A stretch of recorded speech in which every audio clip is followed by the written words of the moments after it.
በስመ አብ ወወልድ ወመንፈስ ቅዱስ አሐዱ አምላክ አሜን።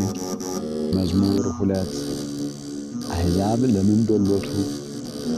ወገኖችስ ለምን ከንቱ ይናገራሉ? የምድር ነገሥታት በጠላትነት ለምን ተነሱ?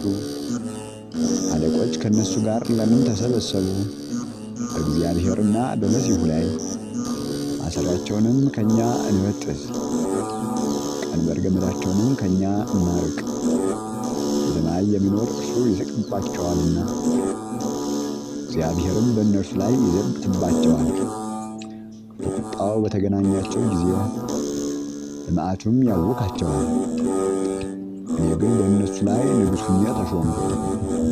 በመቅደሱ በጽዮን ተራራ ላይ የእግዚአብሔርን ትእዛዝ እነግር ዘንድ እግዚአብሔር አንተ ልጄ ነህ አለኝ።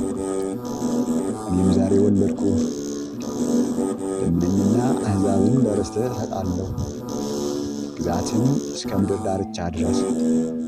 በብረት በትር ትጠብቃቸዋለህ፣ እንደ ሸክላ ሠሪ ዕቃም ትቀጠቅጣቸዋለህ።